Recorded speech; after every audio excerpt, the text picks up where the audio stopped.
Pardon? How do you manage the snow here? Like, The snow? yeah. Is it like I'm guessing they can't be under a mountain of snow, I guess. No, it's great. Yeah. Yep. They do snow is like insulation. So speaking of insulation, I'll show you that too. Yeah, actually, let's just jump into that. We kind of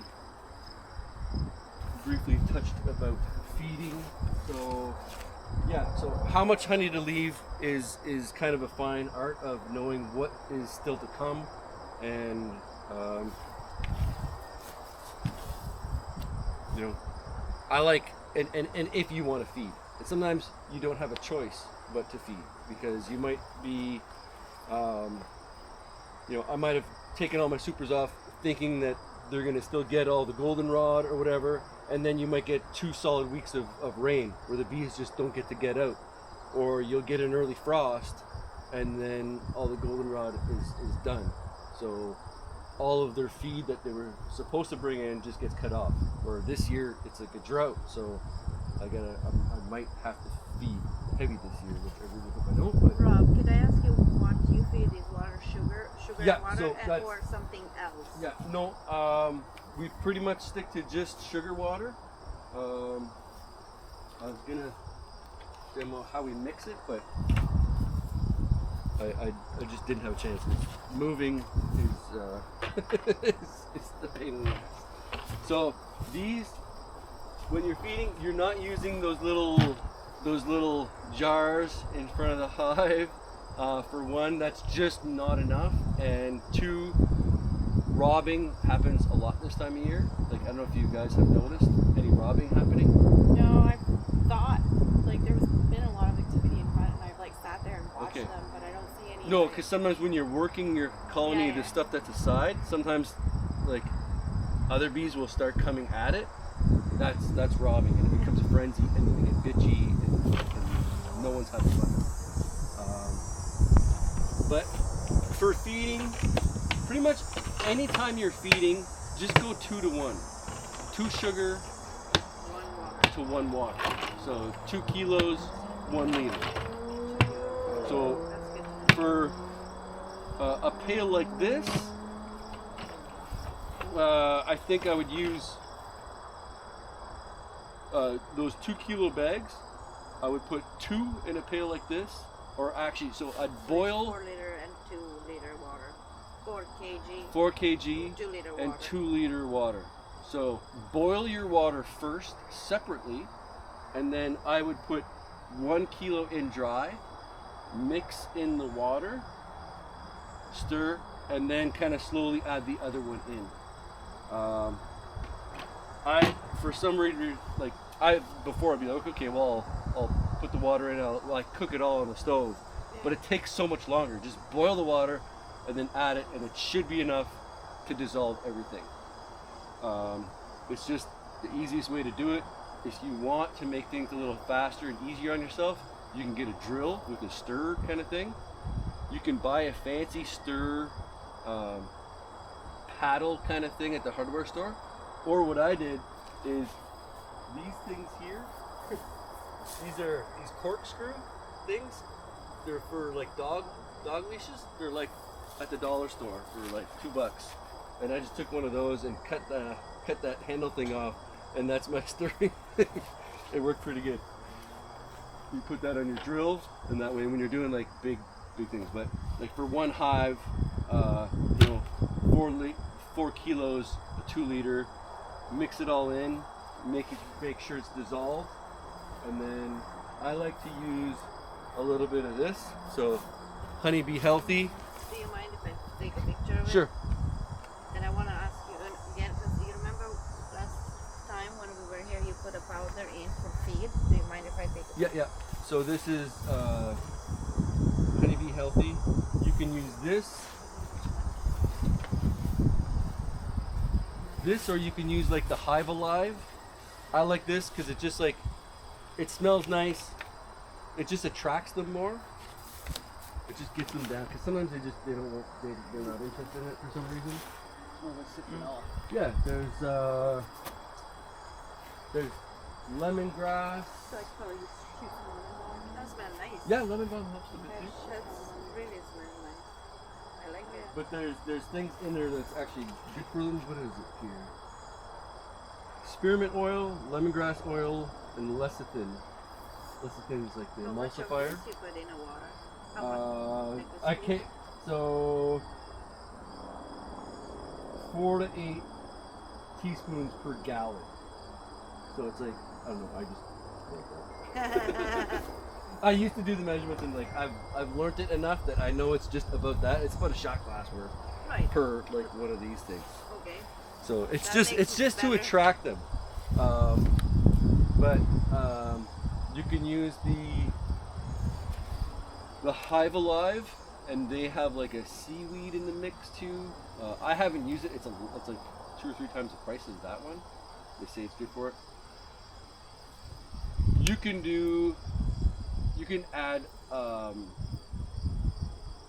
like lemon juice or vinegar, like apple cider vinegar, I make homemade one. to invert the sugar. There's something to do with like the science of sugar, the molecules. It does something to invert them. Some people used to think that it was better for the bees, but then there's been some studies that kind of contradict that. So I just stopped doing it. I used to do it. People were doing it to help with nosema. But I don't know if you remember me talking about nosema before and how nosema has changed over the last decade. So there's 2 types of nosema. There's nosema apis and nosema ceranae, and it's a bacteria in their digestive system that if they have too much they'll get sick and they just like they shit and it gets associated with dysentery.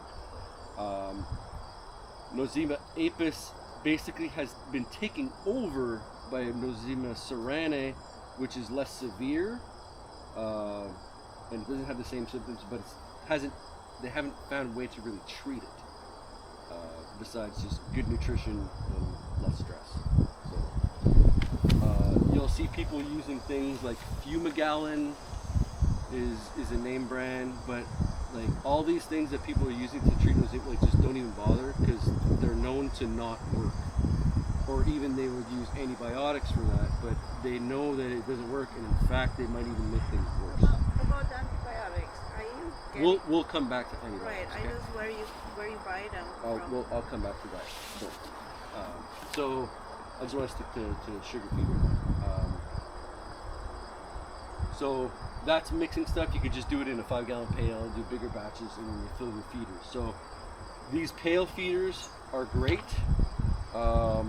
To use them, you will need extra equipment. So you'll need an empty deep box, because this is kind of the ones that you buy that have a screen, and this is one that I just made myself. I just drilled some holes in there, and you fill it up, and when you flip it upside down, it creates a vacuum, and then it doesn't just all come out at the same time, just like those Boardman feeders, right? So it just kind of creates drops, and the bees take it, and there's a surface tension that happens.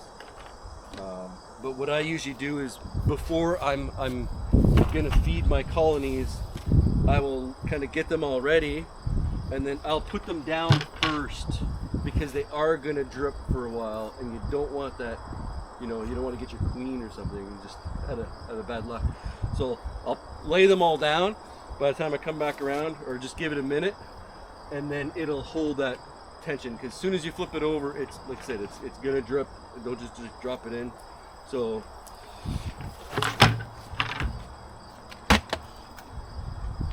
and then when we drop them in,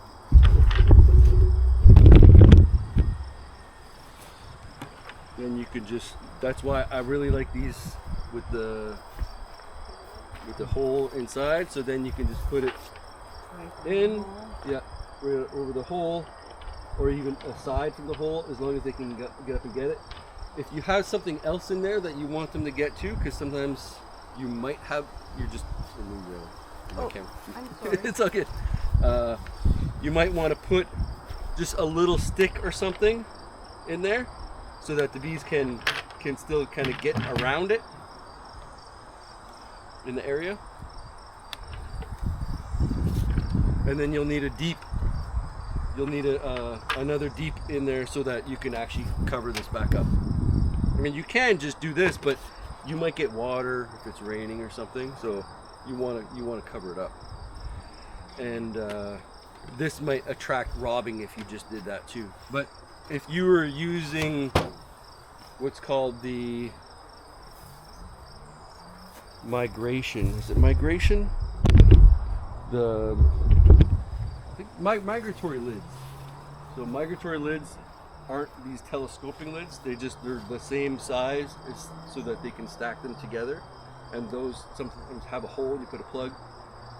So you just put those. And then that's when you just leave the pail right on it, and maybe put a brick on it or something. Because when it gets empty, it might blow off the wind. One bucket would be enough. One bucket you make Nope. for. Nope. It all depends on how much they take. So they might take a bucket in a week. They might take 2 weeks to take it, but you feed them and then you come back and you see if they're, or you can just keep feeding them until they stop taking it, or we're gonna weigh them, and we have targets to meet when we weigh them. So I'll show you that in a minute. So this is one method, the pail. The pails are really good because you can make all this stuff up at home or wherever else, you know, and then bring it to the yard and get it done. Whereas you have, these guys are pretty good too. You can, again, put that inside. You might need, I might need just a little rim to raise that up, but then you fill these up. It's not going to fit the same amount as a pail, but I can fit quite a bit in there. It depends on how much they need. So sometimes I'm just going to use this. Sometimes I'm going to break out the big guns. But these fill up, and the bees, it's like a texture. So the bees can kind of come in and they get the feed and they don't drown in it. So these are decent little feeders. You might have to fill this more often though. You can use something like this. This isn't really great for that kind of thing because you got to take frames out. But like, I'll need the frames in there. So, Yeah, that's but what I have. That's what I was thinking. yeah, Then so mine's like double wide. yeah, exactly. So I have to take You know what two fit? You know what's even better is 2 frames of honey. Yeah, Right? exactly. That's what I was trying to figure out. Yeah. This is good that for was this good is when good I for had a nukes. nuke. Yeah. Exactly. It was And then perfect. once they're strong enough, you take them out and let them build their home. So, but you can also, you know, take a couple of these and put them in a deep and put them up above, Yeah. and they'll still take it. I mean, sometimes you work with what you have, or you can use Boardman feeders, Inside. but put them inside. yeah. So, you know, there's a little thing. So you can do that. You can probably fit like six The store 6 I 1 go to liter. has like no selection. What's They that? have The store I go to has like no selection. They have that, or they have 4 At 8 Right You're near going my house. oh, you're down that way. Yeah. Apex doesn't have these, Nope. or Saracell feeders. Well, I mean, you can get these. I mean, because I have extra. So I could get those. yeah. So these are these. I like these because also these stack up nice and they're easy to put away. They don't take up so much room in your wherever. That's true. These are actually really good too. These, I believe, are the Man Lake ones. You might just buy these and have to buy a medium, and you'll have to cut this medium down a little bit because otherwise, if it's too much space, sometimes they'll start building in Don't they there. have like shallows too, like that? Or just- Yeah, I think it's the size of a shallow. So, I just didn't have shallow, so I just used one of these. So these work pretty good, but you know, again, you'll have to put these, and you'll have to have a big pail, and you know, pour in them. If you can use a pail that has a spout, that's even better. some people will fill like The Honeygate one? like gas can. Yeah, Honeygate thing could work. Yeah. Yeah, that could work. But these ones I like. These ones are okay. These ones I like because the bees don't get all in them. They stay within here and they don't drown as much. Whereas these guys, this is called I believe a chimney feeder. So I put wax in here because it was starting to leak. It was as the equipment gets old and I'm terrible at taking care of my stuff. But these are little floaters, so when you fill it up, these float and the bees kind of stay on them without drowning. They're okay, but you know it's nice because it's wood. But I think my seals were starting right. But I just poured beeswax and just kind of heat it up and let it soak. It worked okay. Yeah, those are your main types of feeders. You can buy fancy ones now called Ceracell. They're blue. They got all these weird entrances and things. I don't know. They're pretty popular, but I haven't used one yet. I know they're pretty expensive.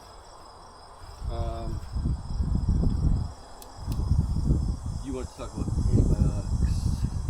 So where you get extra products to feed them, like special food, like special stuff? Like that? Yeah. Just the bee stores. The bee stores Yep. sell it, and antibiotics you have to call The vet. antibiotics you have to call a vet. The, You have they to. are specific because the doctor was talking about it Yeah. in the At last Tech Trans. meeting, Yeah.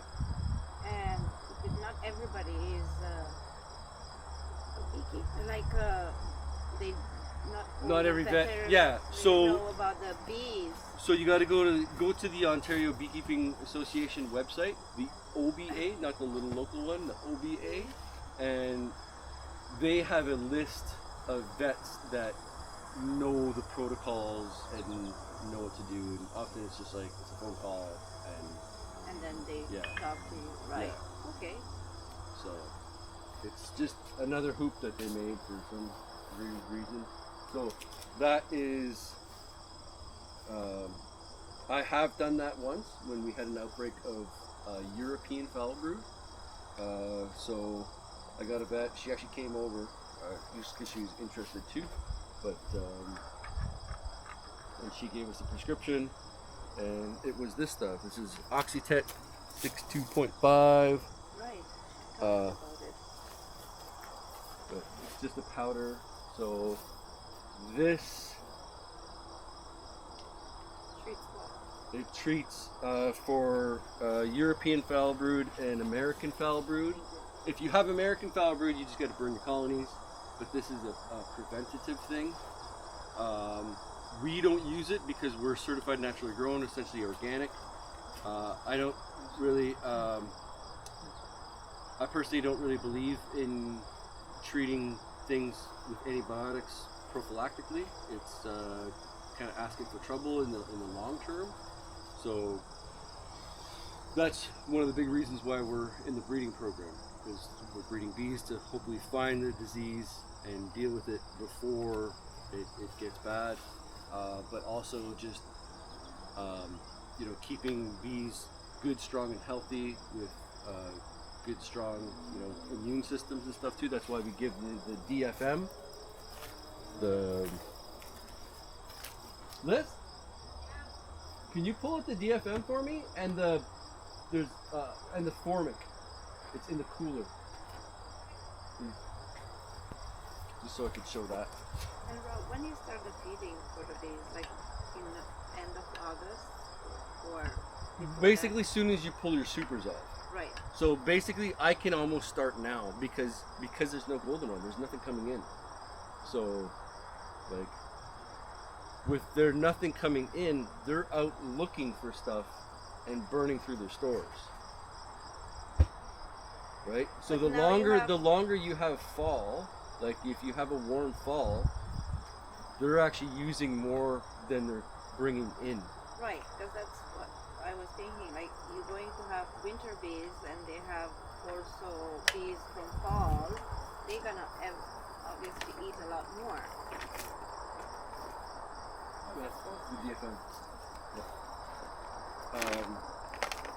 Yeah, so that's it. I mean, like there's enough honey in them for now. There's almost enough honey for them for winter too.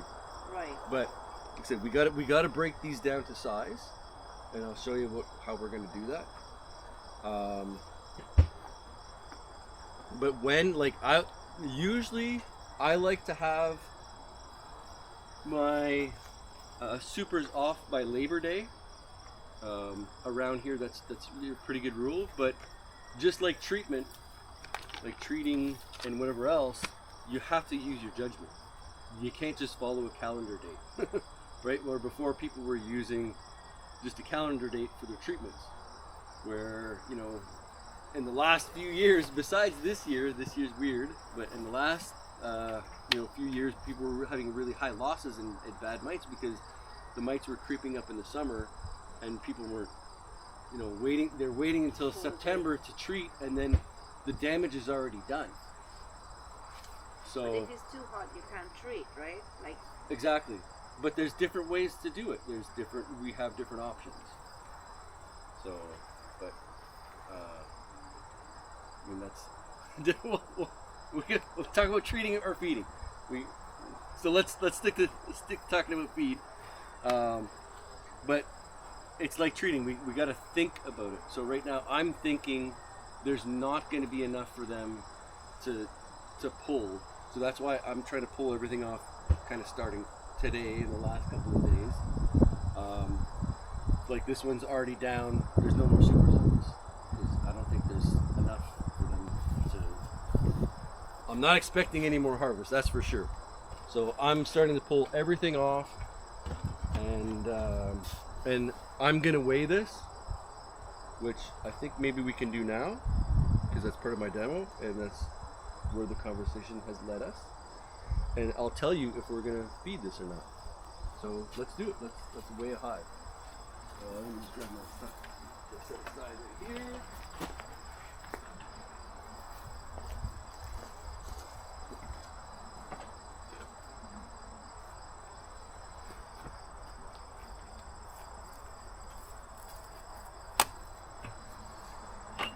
So there's different ways to weigh hives. Some people will just use like a bathroom scale and tip them.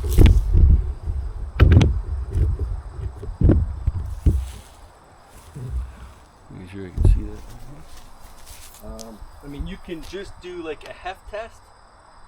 Like this, actually, I can tell is pretty good. I probably don't need to feed this.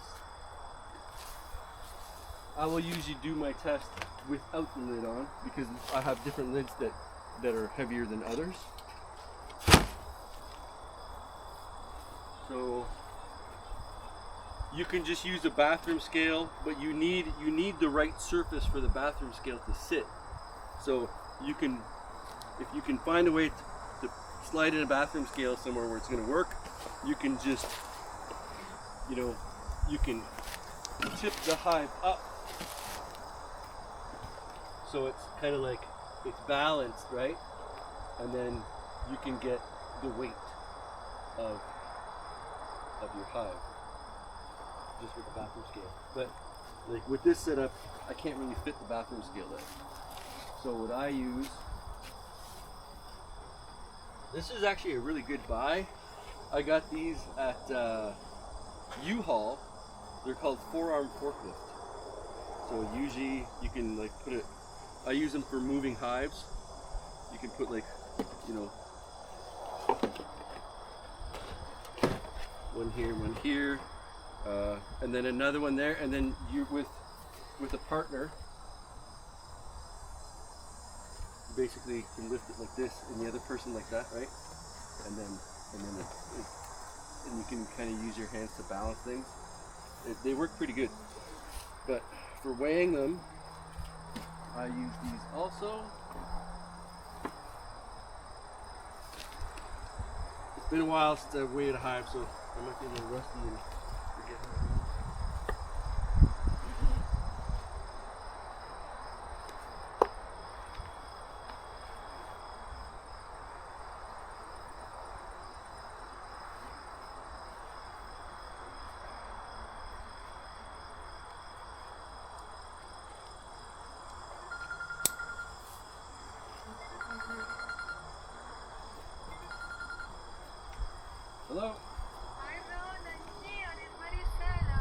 Okay, are you gonna come to the bee yard?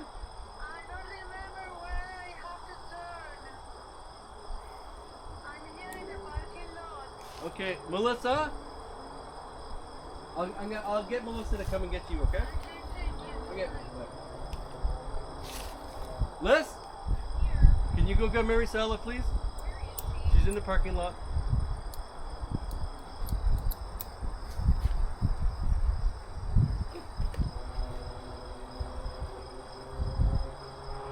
So,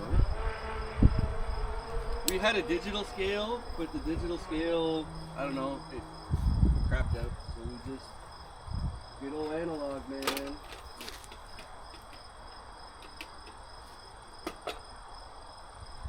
And let me find my pole. So that one's huge, but we can just use like a luggage scale. A luggage scale is not going to be enough. No? Okay. So we need to use. I don't think so. I had a different forklift. My husband. Forklift. It is a forklift. He's like 6'7", man. He's super high. My frame is like 30 here. Super high. I'm like, oh, I need you today. Is he excited about it? Yeah, I know he's cute. Can I get? Actually, I could probably know what to do. Oh. Can I get a strong young man or a strong woman? Not strong, but I'm young. Yeah, you look really. So actually, here, wait. Let's turn it this way so everybody can see. Here, I'll just put this way. You can see that. So, let's see if it's like, let's keep it loose. That's dialed at 0. Someone's gonna read that for me. What do we got? 112. Perfect. Not even 100. 102. Let's do it again.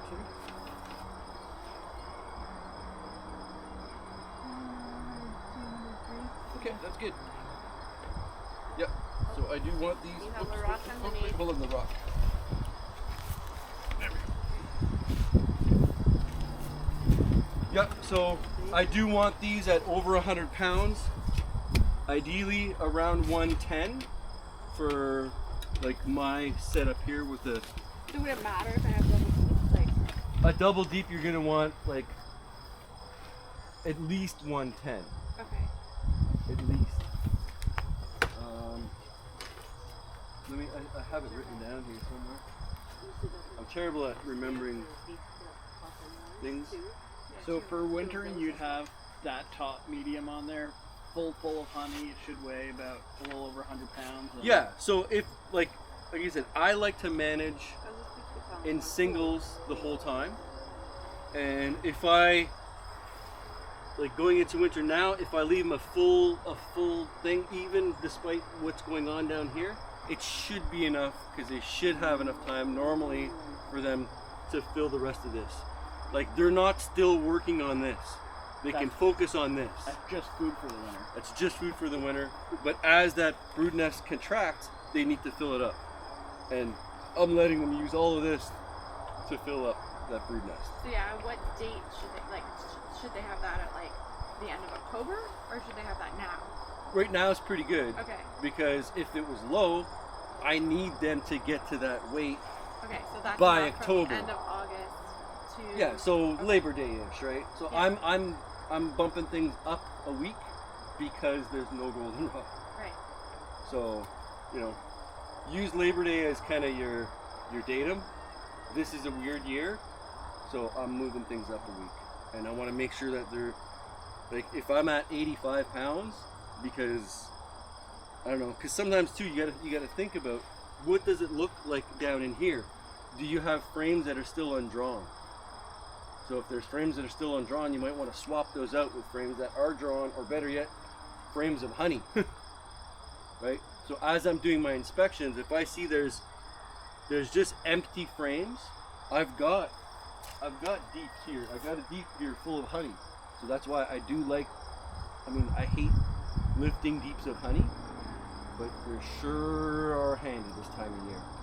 Because I know as I'm replacing brood in here, or maybe I might have had a comb that was full of drone comb, so I got rid of it.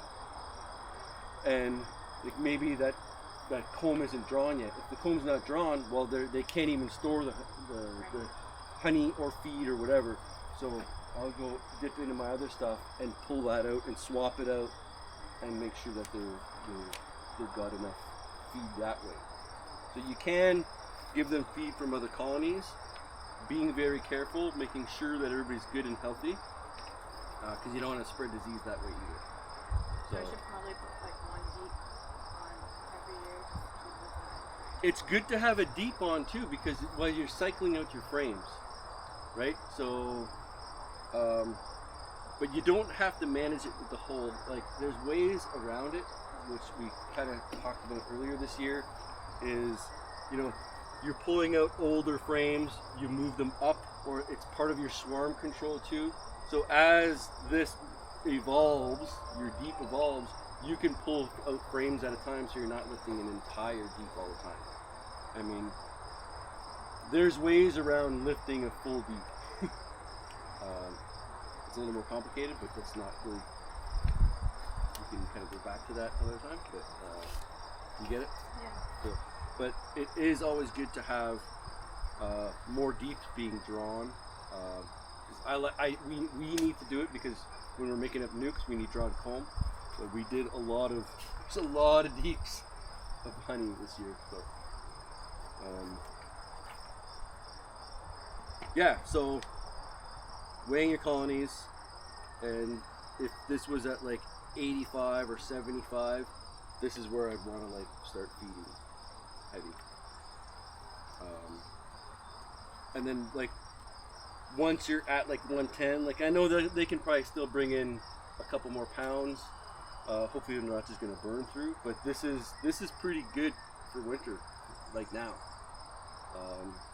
I don't have to worry about this one so much anymore. What I'm still gonna do though, I'm still gonna under super this. That's just my thing. But what you're definitely gonna want to do though, is you're gonna want to remove your queen excluder.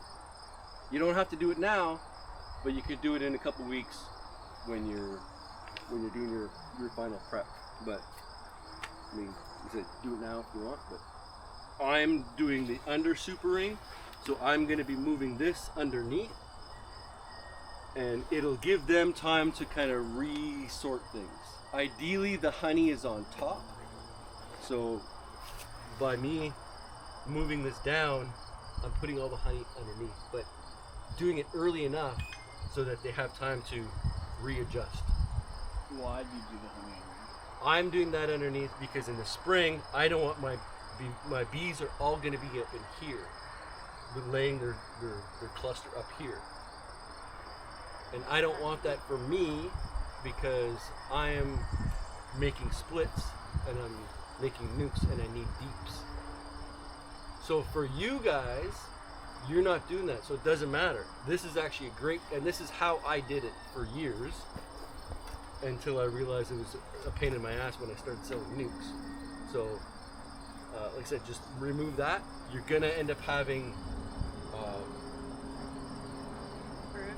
brood in there, but you might not want that either because you don't really want that pupil casings in the brood in your honey supers. So Can I just leave the excluder in there for the winter? no, because when they're going through this, you're gonna lose your queen. You're gonna move, as the cluster moves around, she might get stranded left behind. So that would not be good. So you just sacrifice. And also those- this is a heat bridge, thermal bridge. So pretty much the frames that are in that top box for the winter, you're just gonna have to scrape them. No, it's fine. It's fine to have stuff in there, like pupil casings in there. Some people say it's going to affect the taste of your honey eventually. Oh, It might taste a bit broody, but also might attract wax moth. So we tried not to, but by switching it down, like I started about last week to do my under supering, so they have time to finish, but they will have some brood in there. Like it's just a reality that I deal with it. So I try to keep an eye on them, and I do scrape them out sometimes as they get older, because just like IPM with your deep stuff, your deep frames, your brood frames, you want to cycle them out. But like when they're in there, like they're getting usually maybe one or two cycles. It's not that bad, but we keep an eye on them when we're doing our honey extraction and stuff. We look at them. Okay, is this getting older? The dates are a little harder. I don't date the honey supers, but we keep an eye on them. Simple. It's all simple, right? So if I'm having But the main thing is like make sure that they're up into the right weight. If you want to do double deep, that's great too. I think that's what I'm gonna do. 'Cause then in spring I can split Yeah, pretty easily. Right? yeah. Double deeps is great. I mean, you can still, you're managing in single right now, or you're managing in double. Managing the Yeah. See, I mean, that, hey, that's great, but managing in doubles is, there's another chair here. It is tedious because it's twice as much to go through, right? And it's that much harder to find your queen. Right? Okay, more experience. Yeah. But if you got a cranky hive going through 20 frames to try to find the queen is a lot less fun. Yeah. So, but you can still manage in a single, and then in winter, like this one would be easy for me. I could just take these off and leave them this. This is a full. But that's like, to me that's kind of too much honey. They don't need that much, and it's a lot to lift. I am gonna do that with some because that's just the configuration that they're in. But keeping in mind too, what are your wraps look like? I have the Are you set up for singles or are you set up for doubles? If you're set up for doubles, then think about that. So maybe you do want to implement your doubles. With doubles, you really don't. If it's full of honey, you're really not going to worry too much about it. But I mean, how full is it? Are they complete? Are they all drawn? Is it all cured and stuff? So.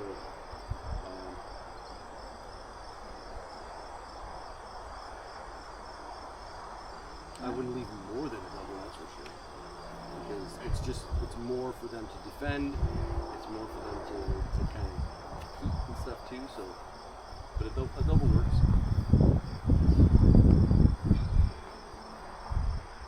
Is that good for feeding? Any other questions about feeding? So when would you feed one-to-one? Say here out. There's not really. Always? The only time to feed one-to-one, I feed one-to-one to my cell builder to stimulate nectar, to make them think that there's a nectar flow. Okay. But that's not what you're doing. Even when you're feeding a nuke, I mean, you might as well do 2-to-1, you're just carrying less. So they're still going to use it the same. Before, some people would say in the spring, do 1-to-1, but you're carrying more water, you're carrying way too much water. There's not much point. They can get one. Yeah. Yeah. Someone, I think Adam Ritchie used to talk about it. He's just a guy online, and he's one of the orange breeders too.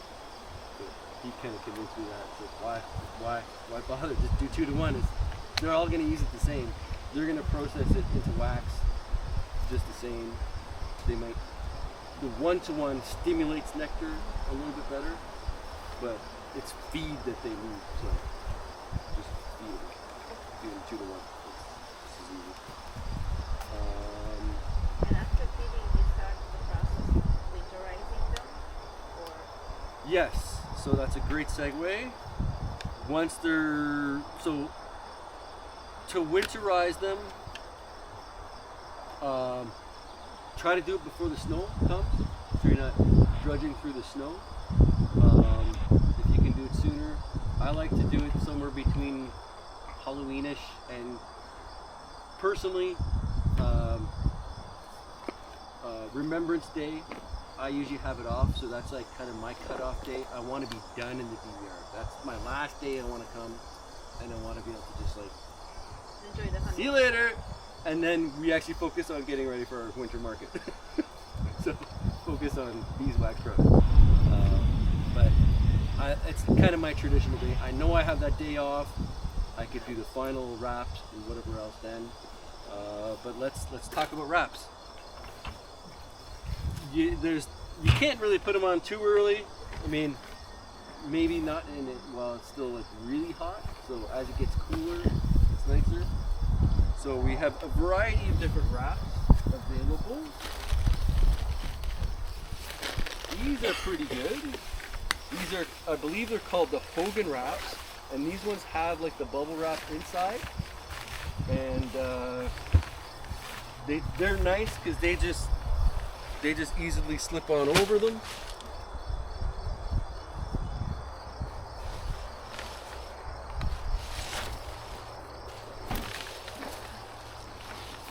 So what you'll want to do is just slip that over. I like to use a screw and just make sure that it's not going to cover the bottom. You'll want to put the entrance reducers on as well. I mean, some people don't do any entrance reducers either. Some people don't wrap and don't use entrance reducers, and they just like let the bees through. But I find it's harder for them to defend against yellow jackets as well, or mice and stuff. But I like to do like this. And this one is for a double, or this one's for a double. So it's a little bit higher, but you can still just like kind of fold it over. I just want to make sure that the top entrance is open, so I'll just use a screw and you put it down there. And same thing in the bottom, wherever the bottom entrance is, put a screw so it doesn't kind of, so it holds it That's open. what those screws are for. When you saw I had screws in there? Yeah, there's still like a long screw on top of the entrances. Where? On my hives, I have. On yours? Like, oh, okay. that's what those I thought you things meant were. mine. I'm like, I thought I got them all. I I try to get them all so I don't snag myself on them. I just thought it was like to lift it up. No, it's probably for your wrap. Probably for that. Yeah. Yep. So these are really good. You can buy some of these that are pre-made at the right size, but I just bought like a giant roll of this stuff. This is what I have been using for years. And what's nice too is you can also, change the size a bit. But these guys, I just go around, you get them the right size. See, this is like perfect size here. And then what's nice about these is that I can really snug them up. And then I use a washer. Yeah, I'll just show you. What do you buy that at? Just at the hardware store, like Rona. So, but then I buy these. I think they're called fender washers.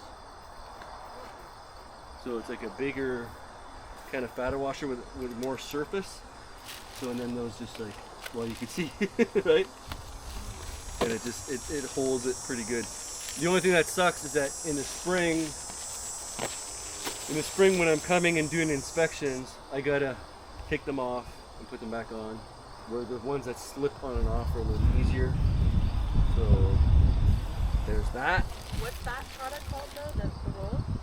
Reflectix is the name brand. I forget what the silver bubble wrap. Silver foil wrap. It's like got the bubbles. So, but I like it usually in the roll. You can kind of cut it down the middle, and it's good for two, and then just kind of measure it out.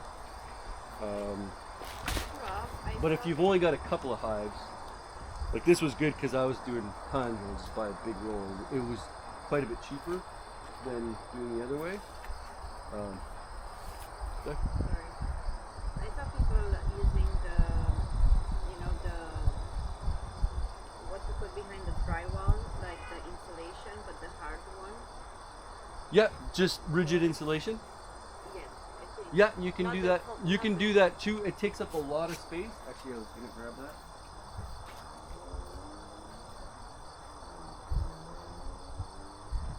I got loads of stuff in my garage. I think. Yes. and whatever thickness. Yeah. The only problem is that this stuff, it's you know, you got to cut it to size, and it's a lot more expensive. This stuff a lot more expensive, but great if you want to use it. And then, but to secure it, I mean, you can tape it, or you can kind of drill it in. We use this. Sometimes we would overwinter nukes. So, like, I would put. Did you guys see it in the spring of the nukes that we had? Or condos? Yeah. So that meant. Thinking back, that stuff makes more sense now, right? When I was doing that, before it was like, well. So I'll put them between colonies, or I used to just build a big condo and just like custom. But every year, like things shift a little bit, so it doesn't always like add up. This isn't very flexible because you see, you know, there's gaps. Like not all your equipment, you know, sometimes they start flexing out, so it's not as like. Whereas this stuff, it's a little softer and you can kind of tighten things up. Yeah. So, but these, Liz, would you be able to grab me? You know where the burlap sacks are? They should be in one of the turtles in the back.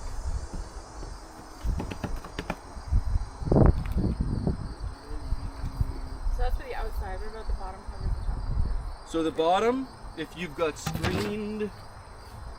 screened bottom boards, like the tray, I will make sure the tray is in for one, take it out, clean it off, and I was just using an extra piece of this in there to just make it a little more kind of tight in there. But I mean, heat goes up, not down. So, but it just stops the stops the breeze a bit, and it is reflective. I mean, they were reflective. So I usually put that in the bottom. The regular ones that don't have the screen, I just leave them as is. And then top covers you do nothing. Well, I'm gonna show you. This is coming. Yellow jackets, eh? And you put hay in it, right? Like that's the way you do it. No, I use wood shaving. So I just get these burlap sacks. I get their coffee bags. You can get them at like the Bridgehead or any like a coffee roaster whenever they're doing roasting. Usually they'll give them to you for free. So I will fill this up with wood shavings, and then I will make a little pillow in here. Just tuck it all in. And it has to be burlap because it's like a feed bag. Yeah, you can use a feed bag too. Okay. Yeah. Yeah, because feed bag's still a bit breathable.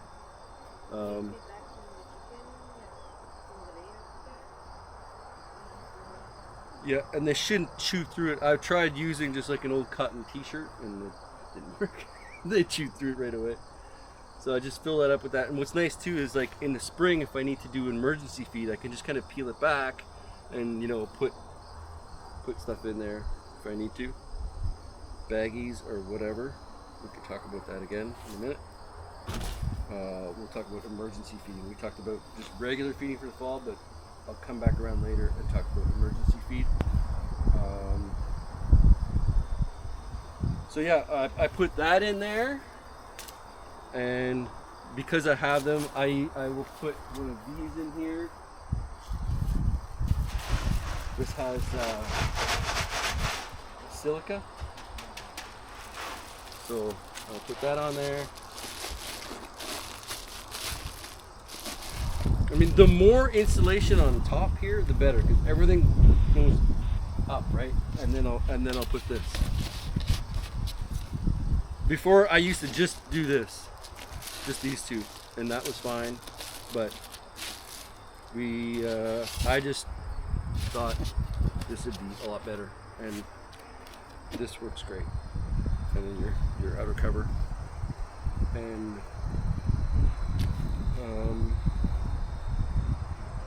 yeah, that works fantastic.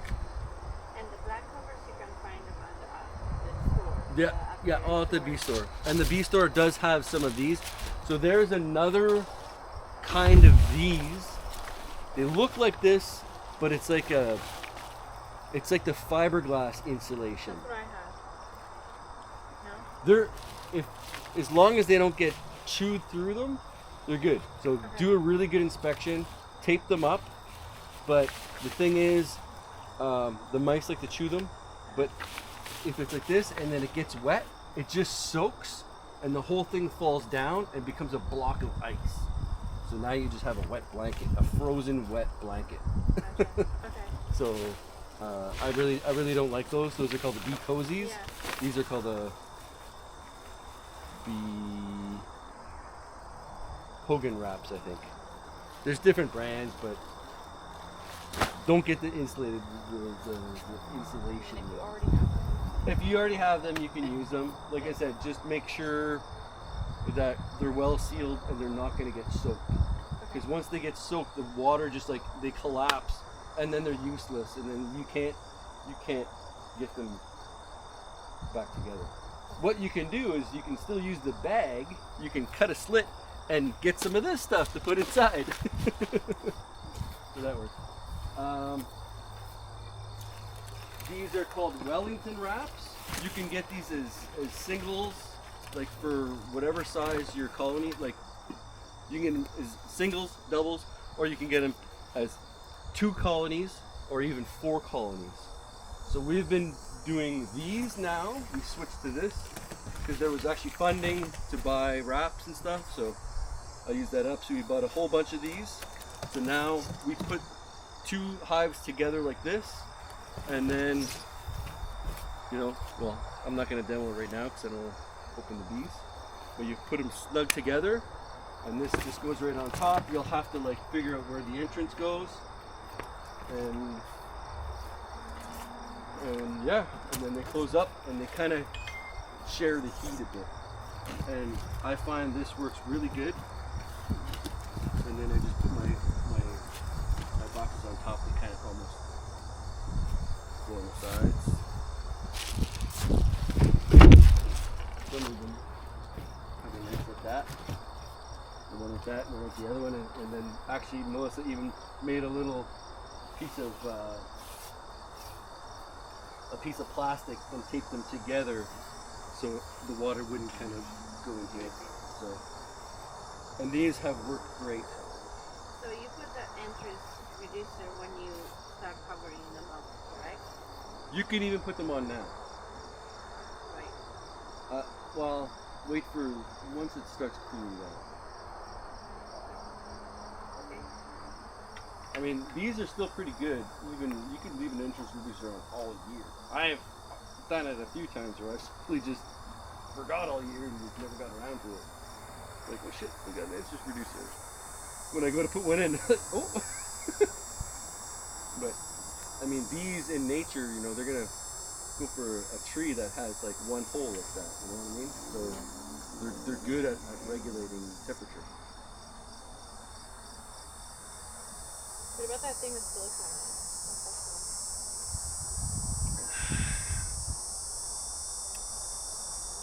it? What is it called?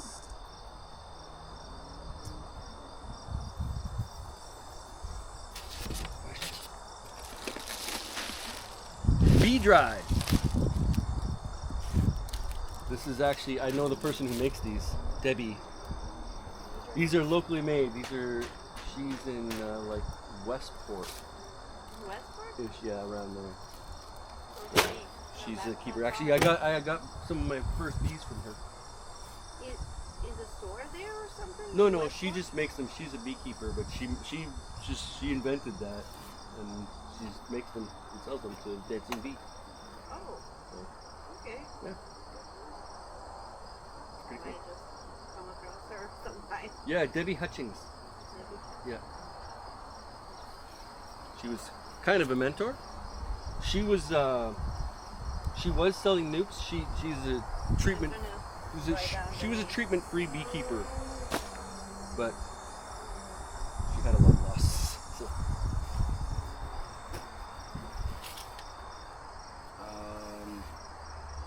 yeah, I mean that's wrapping.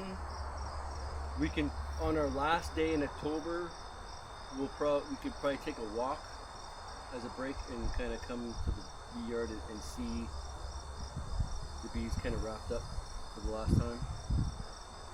I'll probably be starting to wrap up by then. That's usually when I start doing that. I'm just gonna pause this so they're not a super long video.